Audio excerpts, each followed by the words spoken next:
বিশ্বাস করেন, এই ক্লিপটা নিতে গিয়ে আমি অর্ধেক খাবার খেয়ে ফেলেছি। রান্নাটা এত মজা হয়েছিল যে আমি নিজেকে আটকাতেই পারিনি। তো দেরি না করে চলুন রেসিপি দেখে নিই। প্রথমে একটি হাঁড়িতে পরিমাণ মতো তেল নিয়ে এর মধ্যে বড় একটি এলাচ, 2টা দারচিনি, 4-5টা সাদা এলাচ, লবঙ্গ, তেজপাতা সবগুলো উপকরণ দিয়ে হালকা একটু ভেজে নিব।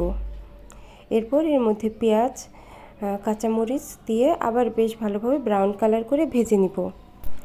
ব্রাউন কালার হয়ে আসলে এর মধ্যে লবণ, হলুদ, ধনিয়া গুঁড়া, আদা রসুন জিরা বাটা দিয়ে খুব ভালোভাবে মশলাটা কষিয়ে নিব।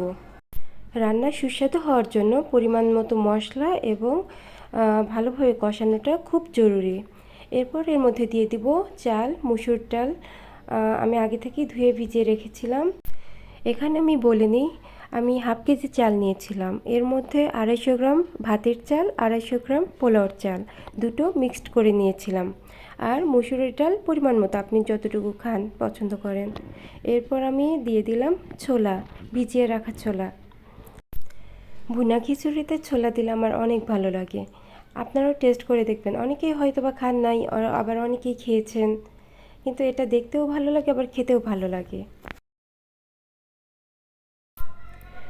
দেখতেই পাচ্ছেন কত সুন্দর লাগছে দেখতে, আর স্মেলটা যা বের হয়েছিল এক কথায় অসাধারণ। এরপর দিয়ে দিব আগে থেকে রান্না করা ছিল গরুর মাংস।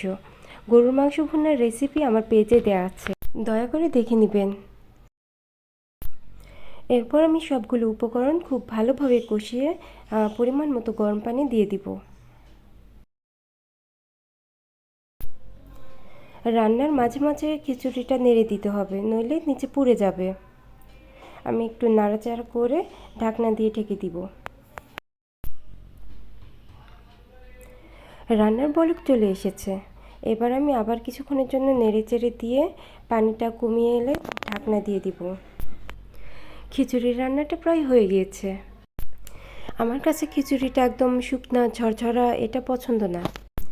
টেক্সচারটা এমন হবে, শুকনাও না আবার নরমও না, মিডিয়াম। তৈরি হয়ে গেল দারুণ মজার বিফ ভুনা খিচুড়ি। আমি হালকা ডেকোরেশন করে নিলাম পেঁয়াজ, কাঁচামরিচ, শসা এবং জলপাইয়ের আচার দিয়ে। খিচুড়িটা খেতে দারুণ লেগেছে আমার কাছে এবং বাসার সবাই খেয়ে অনেক প্রশংসা করেছে। আপনারাও এভাবে বাসায় ট্রাই করবেন, পরিবারের সবাইকে নিয়ে খাবেন, আশা করি ভালো লাগবে। আর রেসিপিগুলো কেমন লাগছে তা অবশ্যই কমেন্ট করে জানাবেন। সবাই ভালো থাকবেন, সুস্থ থাকবেন, আর আমার জন্য বেশি বেশি দোয়া করবেন। আল্লাহ হাফেজ।